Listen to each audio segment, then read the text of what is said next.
Bismillah, alhamdulillahi rabbil alameen, wassalatu wassalam ala ashrafil anbiya'i wal mursaleen, nabiyana Muhammad wa ala alihi wa ashabihi ajma'een, amma ba'd.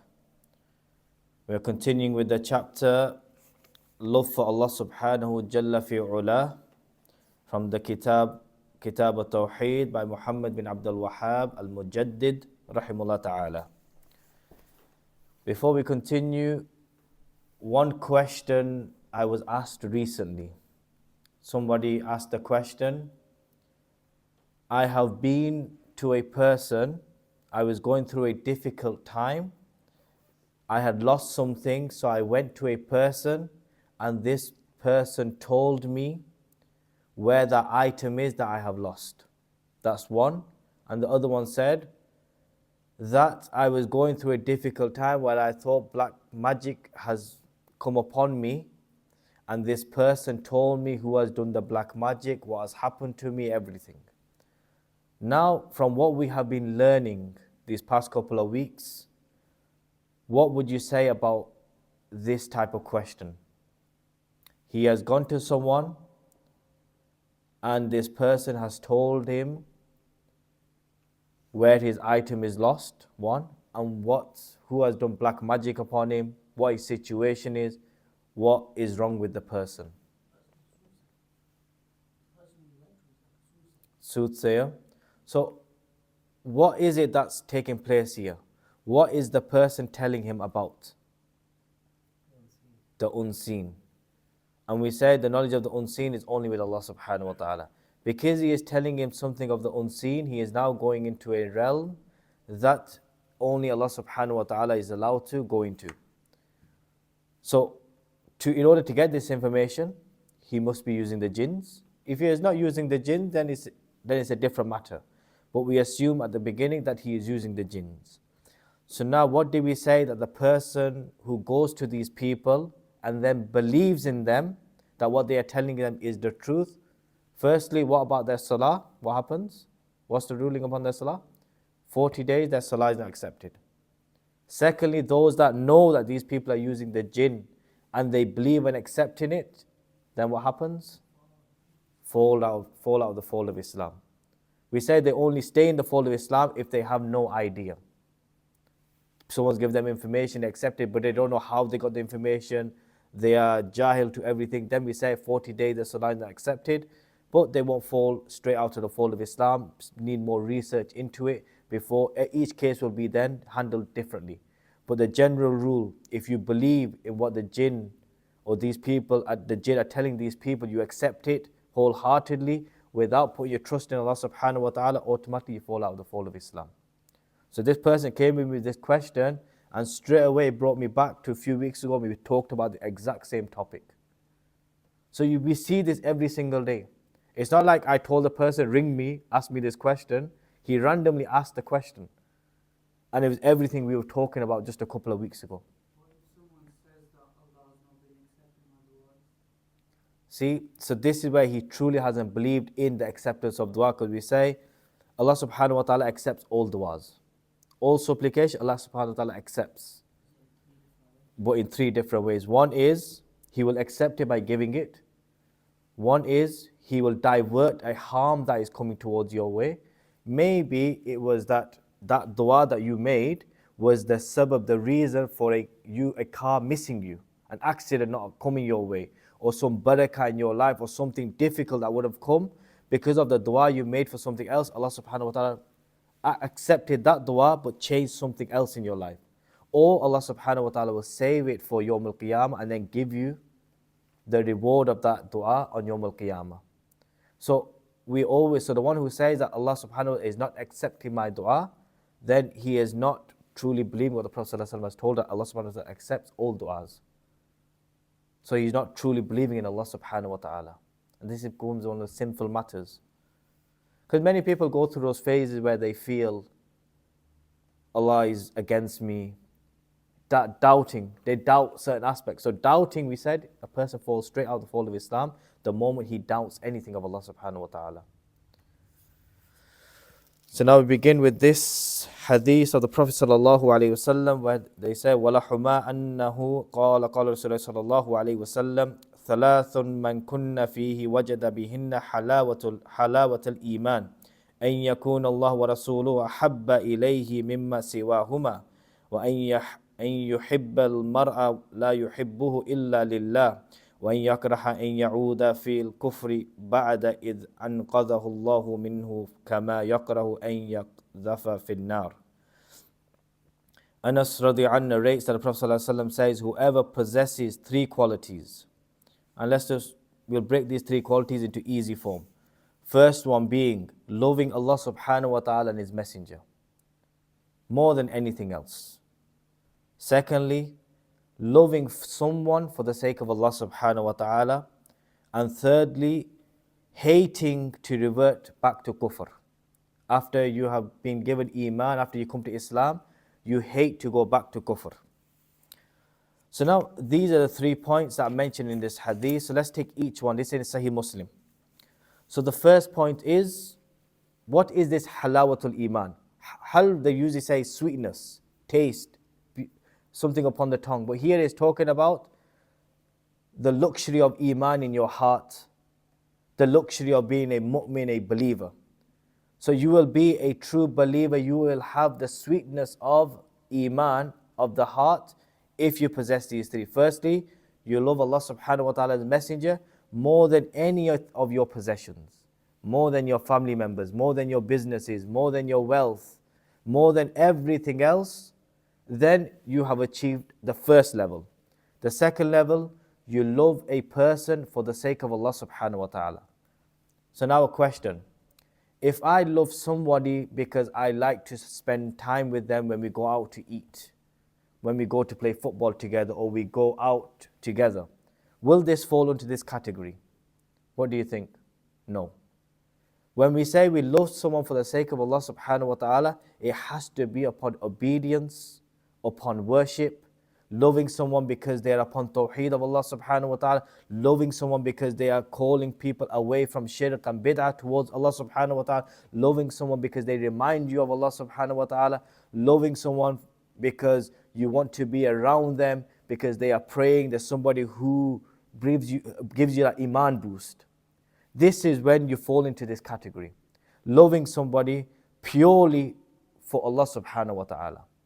If you love somebody for the sake of this dunya, any matter of this dunya, whether it's business, whether it's marriage, any portion of this dunya, then you will not fall into this category. It's not that it's haram, you can love someone, but you will not fall into this category of where we are talking about halawatul iman, the sweetness of iman.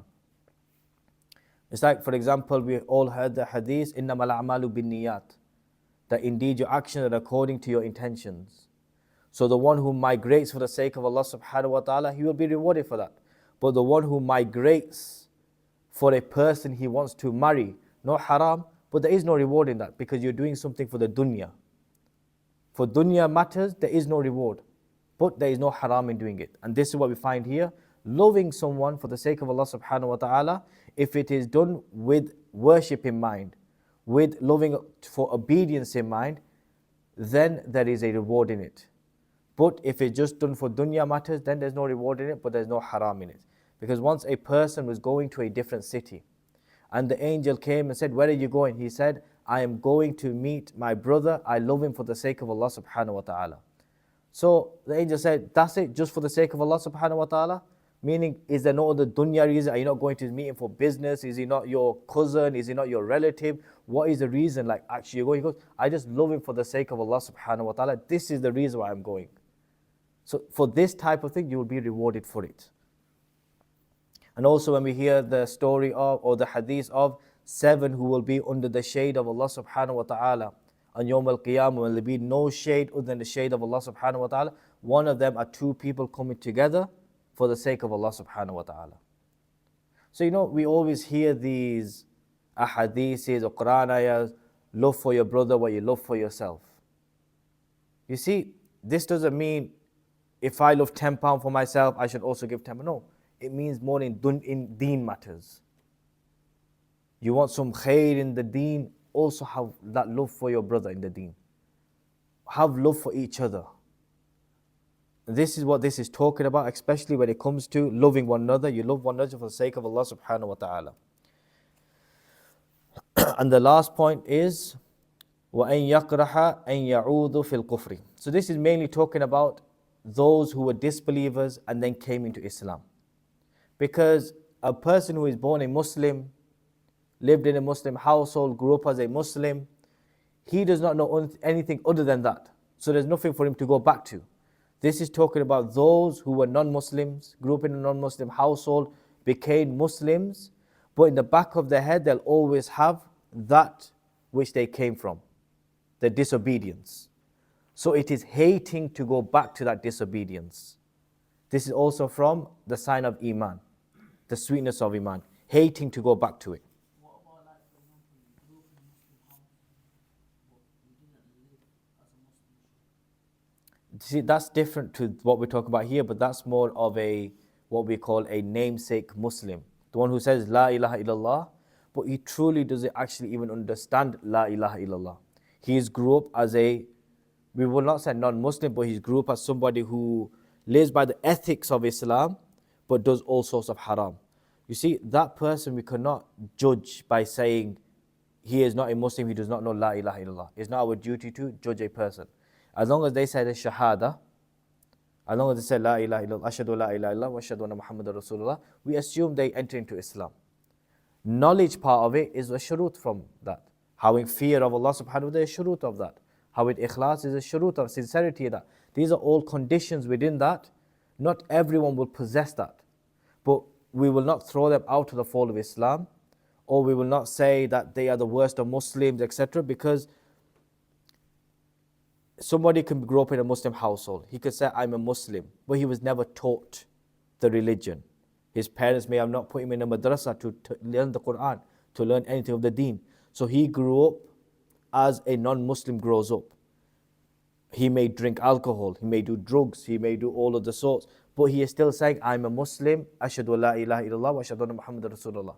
This person's affair, we will say, is with Allah subhanahu wa ta'ala, unless we see the apparent shirk upon him, the apparent bid'ah upon him, that we call him or we give him da'wah. If we give this person da'wah, we teach him la ilaha illallah, and he doesn't accept it, he doesn't believe in it, he doesn't stay away from the haram he's doing, he is still upon the shirk that he is doing, then we say that he is going more towards kufr than the deen of Allah subhanahu wa ta'ala, because he hasn't truly accepted la ilaha illallah.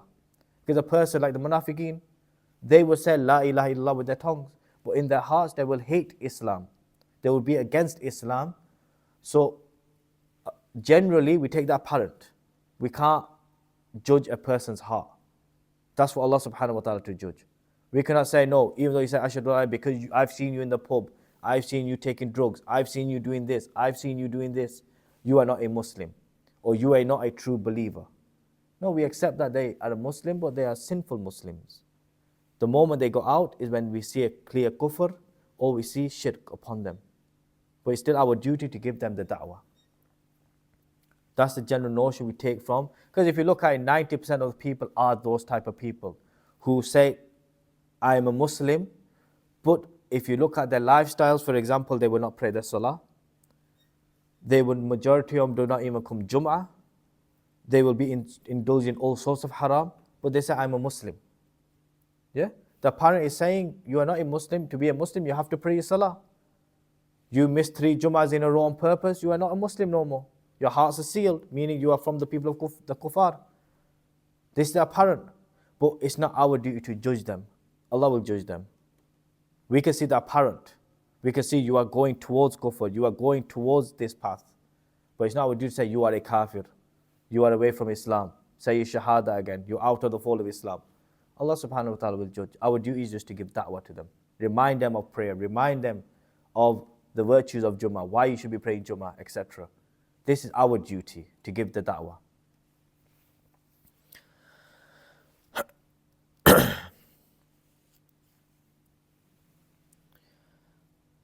So this hadith, the relevance it has to this chapter is that the sweetness of Iman cannot be achieved except by loving Allah subhanahu wa ta'ala, His messenger, above everything else.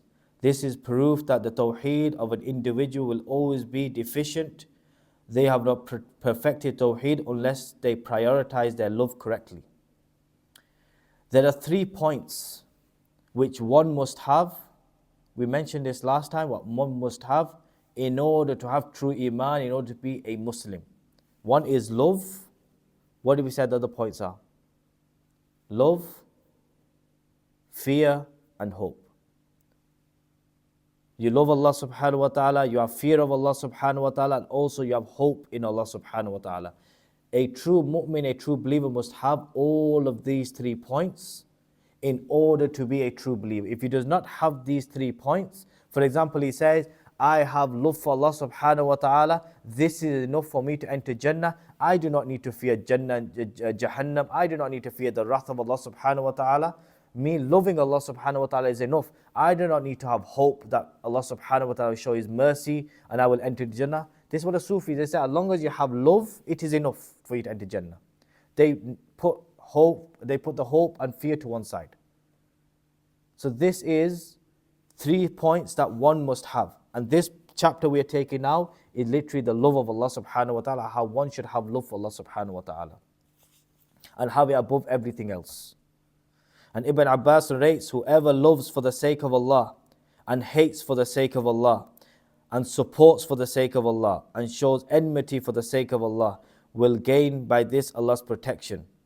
Meaning whoever loves those people who are upon Tawheed, those people who are calling towards the Haqq, whoever loves someone for the obedience of Allah subhanahu wa ta'ala, whoever hates people who are upon bid'ah, whoever hates the kuffar who are calling against Islam, whoever hates those who are upon shirk, Allah subhanahu wa ta'ala will show protection to those. You love for the sake of Allah, you also hate for the sake of Allah subhanahu wa ta'ala. None can attain the real taste of Iman, although they may offer prayers and fast frequently. Today, most people maintain relationships and love only for some worldly reasons, but this will not provide them any benefit on Yawm al-Qiyamah. And this is in Ibn Jarir. Having love for this dunya, businesses, bosses, work, etc., to increase you in status, one may think this will benefit you for the akhirah. But this hadith is telling you no. Only those things that you love and hate in the religion are going to benefit you on Yawm al-Qiyamah. It's a general notion. We say we pray our salah, that is going to help us in Yawm al-Qiyamah. We do not pray our salah, it is not going to help us. We go out and we work 12-hour shifts, it is not going to benefit us or help us unless we make that work a form of ibadah. Meaning we work and our intention of working is so I can give money to the orphanage, so I can give money to the masjid, so I can allow my children to grow up, become Hafizul Quran, allow my children to go to university to study the deen of Allah subhanahu wa ta'ala. This is when our working will become worship for us and will become a means of helping us on Yawm al-Qiyamah. So it's a matter of our intention of whether we want something to be for this dunya or for the akhirah.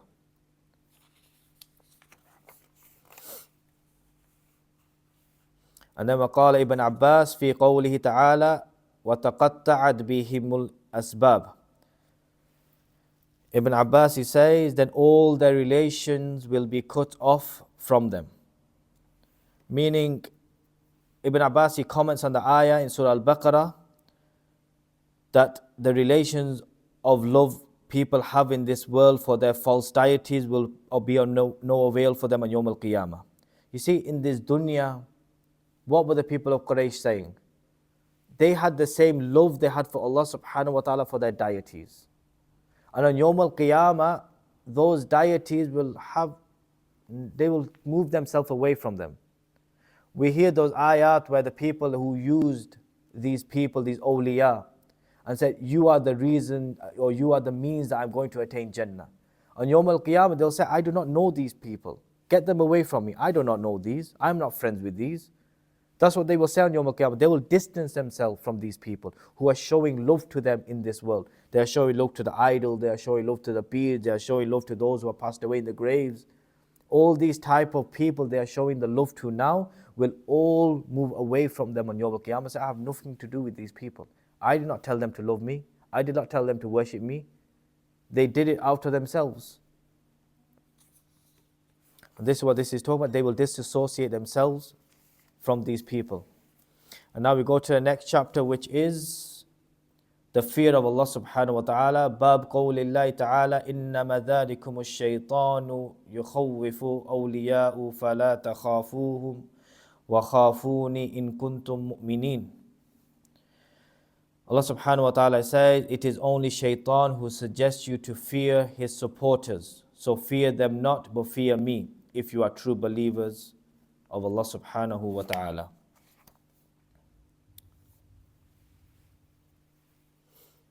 So now, this is showing us that love is not enough, as I mentioned. We must also have the fear of Allah subhanahu wa ta'ala within our hearts. And Shaykh Fawzan, he mentions 3 fears that one must have. The first being where you worship others,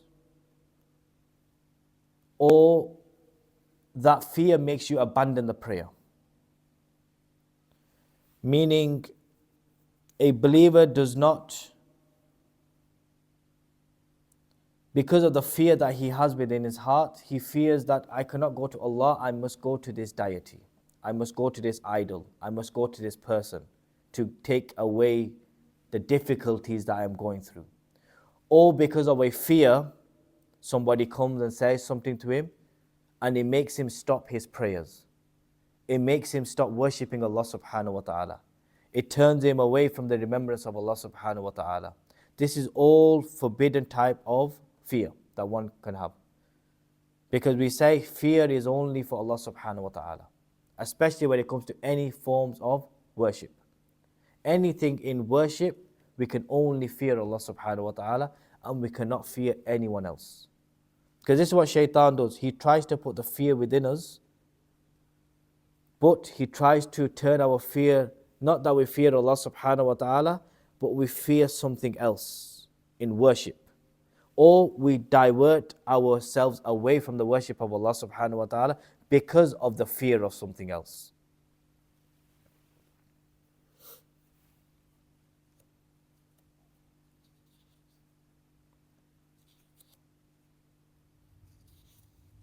And the second point is natural fear. This is a fear that is allowed. This is fearing a person, something that's happened around you. Where, for example, if somebody is coming to attack you, you can have natural fear of that person who's coming to attack you. This type of fear is allowed. There's no issue with this type of fear. For example, a person may wrongfully believe that if the natural fear becomes a cause for the abandonment of an obligation or a prohibited act, then it becomes haram. So meaning, this point is, if that natural fear turns you away from the remembrance of Allah, then that is not allowed. But natural fear in general, of a person or an animal or a snake, this is a form of fear. This type of fear is allowed. This is not haram. Only when it comes to taking you away from the remembrance of Allah subhanahu wa ta'ala, then it is not allowed. And then we have the fear, something to the extent that you take it as an object of worship. This type of fear is to be directed to Allah subhanahu wa ta'ala alone, because it is He alone who causes benefit or harm to befall a servant. For example, a person may wrongfully believe that a false deity will bring about sickness or take their soul. Without a legitimate cause, only Allah subhanahu wa ta'ala has power to cause sickness and death. So if fear of these things prevails in a person, then they have fallen into major shirk. This is what we have been talking about for many weeks. If one feels that because of an illness that they have, an illness, let's say cancer for example, this cancer is going to kill me. Fear of the cancer. Fear of that cancer, not that it is Allah subhanahu wa ta'ala who is the one who causes life and death. This may be a means. Yes, you can accept that this could be a means for your death. But it is in Allah subhanahu wa ta'ala's hands. But the moment you feel that this illness, this disease that I have is the cause for my death or for my downfall, this is when you're falling into major shirk. Why? Because all you have to remember is 2 words. All naf' wa dar. All benefit and all harm is from Allah subhanahu wa ta'ala. The moment you remember that, anything that falls into benefit and harm, you should always refer it back to is Allah subhanahu wa ta'ala. And then everything else is a means. Everything else is a means. Nothing is the reason. Everything is only a means that Allah subhanahu wa ta'ala has put there. This is what we must understand.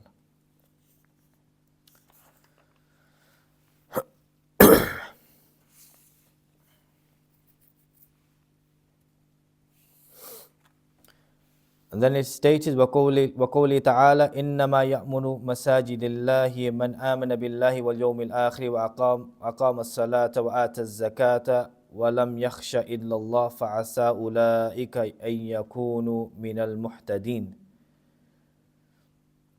Allah subhanahu wa ta'ala says, the mosques of Allah subhanahu wa ta'ala shall be maintained only by those who believe in Allah subhanahu wa ta'ala and the last day, establish prayers and give zakat and fear none but Allah. It is they who are expected to be on true guidance. Surah Tawbah. This is those who spiritually and physically believe in Allah subhanahu wa ta'ala. Those who pray salah, do dhikr and adhkar, recitation of the Quran, worship in general, and physically by building the masajid. These are those people who will maintain the masajid, meaning uphold Islam. Those who fear Allah subhanahu wa ta'ala. Those, here Allah subhanahu wa ta'ala says, وَلَمْ يَخْشَ إِلَّا اللَّهِ. He didn't say, وَلَمْ يَخَوِّفْ إِلَّا اللَّهِ, meaning he differentiated khashya from khawf. Khawf is fear, but khashya is a bit different where you have knowledge. You have knowledge of that which you are fearing. And you understand the greatness of that being feared. So meaning you have knowledge of Allah subhanahu wa ta'ala and you understand the greatness of Allah subhanahu wa ta'ala, the one you are fearing. You have true fear of Allah subhanahu wa ta'ala and you are maintaining your ibadat, your worship, spiritually and physically, meaning you are doing good in your communities, you are helping orphanage, you are building masajids, you are taking care of those masajids, you are praying your salah, you are doing dhikr and adhkar, you are reciting the Quran, you are doing all those which are pleasing to Allah subhanahu wa ta'ala, you are giving in charity. So you are doing this and then you are maintaining it. These are the ones Allah subhanahu wa ta'ala is talking about, that are the true guided people. The true guided people are these people. In the ayah before this, Allah subhanahu wa ta'ala negates the mushrikeen. Spiritual maintenance of the house of Allah subhanahu wa ta'ala, which involves performing acts of worship in them. In this ayah, Allah subhanahu wa ta'ala states that His houses are maintained through the acts of worship performed by the believers who sincerely believe in Allah subhanahu wa ta'ala and the last day. They are also persistent in the establishment of salah, praying the zakat to its legal recipients, and express their sincere fear and adoration to none but Allah subhanahu wa ta'ala.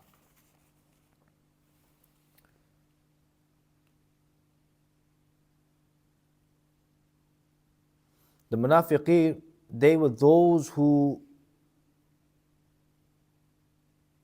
on their tongue they would say good things. In their hearts, spiritually, they would hate Islam. They were against Islam. They wanted destruction for Islam. So, is just lip service enough? No. We say a person must do his good deeds with actions. What he says must be with actions. This is why this deen is not built upon lip service. It is not built upon us just saying good words. For example, we can read nasheed, all of us. We can all say good words, sit on a camera and say good words. But if our actions are totally against this, then we are not good, we are not upon guidance. How can we be on guidance when we are not upholding this deen? Spiritually and physically. These are 2 points we must understand. That just saying something is not enough, but the actions must also follow it with sincerity. Then we are true believers. وعن أبي سعيد الخدري رضي الله عنه إن من ضعف اليقين أن ترضي الناس بسخط الله وأن تحمدهم على رزق الله وأن تذمهم على ما لم يؤتك الله إن رزق الله لا يجره حرض حريص ولا يرده كارها. Abu Sa'id al-Khudri, he says, from the weakness of certainty in Allah subhanahu wa ta'ala is seek the pleasure of others by displeasing Allah subhanahu wa ta'ala, and to praise others for the livelihood which was provided by Allah subhanahu wa ta'ala, and to blame others for the thing not bestowed by Allah subhanahu wa ta'ala. Not even the desire of a person can bring the sustenance of Allah subhanahu wa ta'ala, nor can a person dislike prevent it. One thing we must understand, all rizq, all sustenance, all blessings, as we mentioned before, is from Allah subhanahu wa ta'ala. It is not from no individual. As we mentioned, a person or a business could be a means. Could be a means for you to gain your success, but ultimately it is Allah subhanahu wa ta'ala who has given that blessing, who has given that sustenance, and we should never attach it to anyone other than Allah subhanahu wa ta'ala. It's like, for example, if Allah subhanahu wa ta'ala has blessed someone with something and did not bless you with it, do not criticize, do not object. Why? Because Allah subhanahu wa ta'ala, maybe that thing which that person was blessed with, if you were blessed with it, maybe it would have been a fitna for you. Maybe it would have been a trial for you. Maybe it would have been something difficult in your life. So this is why Allah subhanahu wa ta'ala kept you away from it. So you should never criticize or never think, why has he been given it? Why was I not given this blessing? Why was I not given this sustenance? We should always be happy with whatever Allah subhanahu wa ta'ala has blessed us with, or what Allah subhanahu wa ta'ala has blessed others with. And we should always look for the pleasure of Allah subhanahu wa ta'ala and not the pleasure of others. Only the pleasure of Allah subhanahu wa ta'ala. The general meaning of the hadith is that Prophet ﷺ emphasizes that a Muslim should have strong trust in Allah subhanahu wa ta'ala, rely on Him, and believe that all matters are according to His will and decree, whatever the cause is implemented by a person. A Muslim should believe that the ultimate decision lies with Allah subhanahu wa ta'ala. Likewise, if Allah subhanahu wa ta'ala wills, He may withhold the causes from leading to results as such as He is the only one worthy of praises in prosperity and in adversity. In fact, praising Allah subhanahu wa ta'ala at the time of adversity is the highest degree of certainty in Allah subhanahu wa ta'ala. A person may have good and he may have bad coming in his life, but the one who praises Allah subhanahu wa ta'ala when he is going through difficulties, this is showing the highest level of iman. Because he is going through difficulties in his life, yet he is remembering Allah subhanahu wa ta'ala and he is turning back to Allah subhanahu wa ta'ala. This is why we always say, we remember Allah subhanahu wa ta'ala in goodness, and we also remember Him when we are going in difficulty. But generally we find people that when good is going on in their life, they forget about Allah. But when something difficult happens, you will see them more in the masjid, we'll see them spending more time reciting the Quran, we see them spending more time raising their hands. This is one portion which is good. But they are forgetting Allah when they are having good in their life. When their life is going a bit easy, they forget about Allah subhanahu wa ta'ala. But when they're going difficulties in their life, when they got difficulties, then they start to remember Allah subhanahu wa ta'ala. But a true believer remembers Allah subhanahu wa ta'ala in good and in bad. But the one who remembers Allah subhanahu wa ta'ala in bad and turns to Him more, is the one who has the greater level of iman. Some people become attached to the means owned by the wealthy and powerful individuals, whereby if they gain some benefit through them, they praise them. But if they withhold those benefits, they dispraise them and blame them. Such people lack certainty in Allah subhanahu wa ta'ala, and the reliance on Him is impaired and deficient. You see, some people feel when for example, my workplace is giving me money, they praise that person. Or when they take that money or withhold that money, they start to say bad words about that person. Or generally people talk about wages, for example, issues of wages. They hate their people who they are working for because of wages. They've taken their trust away from Allah subhanahu wa ta'ala and started to put in these people. This is what this portion is talking about, that those people who praise when they are being benefited and then start to dispraise and talk negative about people when they are not being benefited. In both situations, you should do what? Remember Allah subhanahu wa ta'ala. Not praise, not talk negative. Always put your trust in Allah subhanahu wa ta'ala. And remember Allah subhanahu wa ta'ala in good and in bad. The Prophet ﷺ then stresses that Allah subhanahu wa ta'ala is the only one who gives and withholds according to His decree, regardless of the servant's desires or dislikes. That we always put it back into the qadr of Allah subhanahu wa ta'ala. Whatever good we have in our life, whatever bad we have in our life, it is because Allah subhanahu wa ta'ala has decreed for it to be like that. And we do not then start to argue and disagree with one another, or we start to talk about others or dispraise others and talk negative about others, because this is what takes us away from the remembrance of Allah subhanahu wa ta'ala.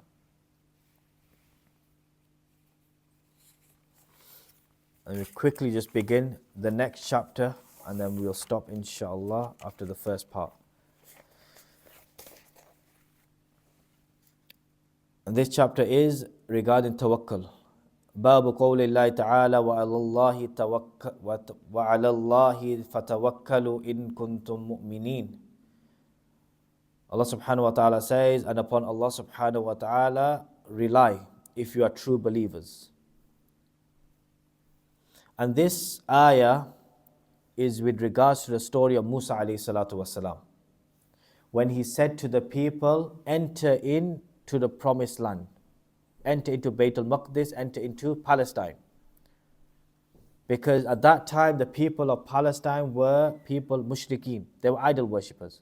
So Musa alayhi salam said to the Bani Israel, enter into there, let's go and give da'wah and let's cleanse these people. But the people of Bani Israel, they had fear within them. They were scared. They would say, we cannot enter. How are we going to enter? The people who live in Palestine at the moment, they are giants. They are mighty people. They will destroy us. But two people from amongst Bani Israel said, if we were to come together and we were to show ourselves as one united front, we will get through this. Let's go and let's show our might to these people. And then that's when these ayat, these words were revealed. وَعَلَى اللَّهِ فَتَوَكَّلُوا إِن كُنْتُم مُؤْمِنِينَ. And rely, and upon Allah is reliance. Meaning, tawakkul is only upon Allah subhanahu wa ta'ala. Trust is only with Allah subhanahu wa ta'ala. Hope is only with Allah subhanahu wa ta'ala. And this is full hope. And if you are true believers, you will rely upon Allah subhanahu wa ta'ala. Whatever you are going through, this is why when the Prophet ﷺ, when he would go to battles, there would be thousands versus a couple of hundreds. When the Prophet ﷺ would go to these battles, why would they go?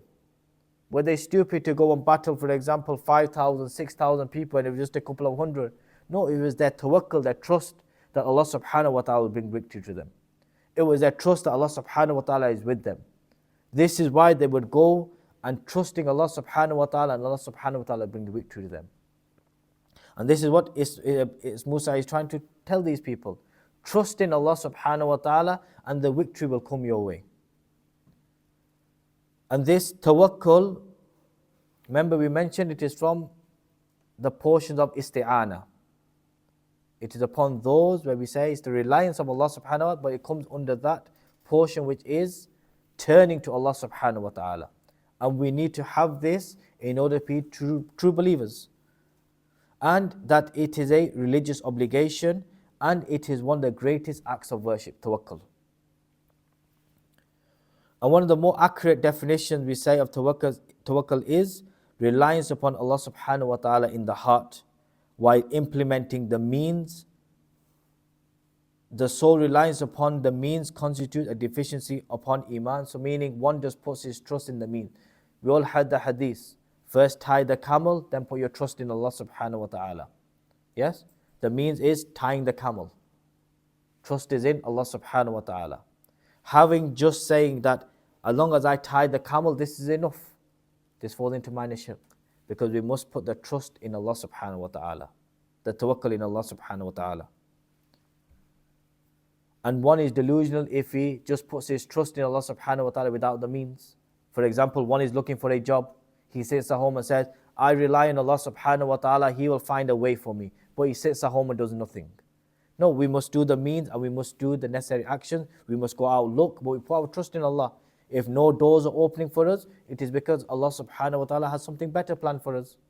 Or He is not allowing us to go there because maybe that door or that job or that thing we are looking for, maybe it has no good in it for us. Or maybe there's some haram in it for us. Or maybe there's something which will take us away from the remembrance of Allah subhanahu wa ta'ala. That is why that door is not opening for us. But we should always still have our trust in Allah subhanahu wa ta'ala. And we do the means, the necessary means to go into that action. There are 3 types of tawakkul. And we'll go into this next week. One is one who puts their full trust in Allah subhanahu wa ta'ala. One is a forbidden type of tawakkul, relying upon someone or something in that which they have control. They say they are the ones, we put our trust in these people, they are the ones who will give us what we want. And then there is a permissible type, which is where we put it in Allah subhanahu wa ta'ala. But inshallah we'll go into these in a bit more detail next week. And we'll finish off here inshallah. وَمَا عَلَيْنَا إِلَّا الْبَلَاغُ الْمُبِينَ. Any questions on what we said so far?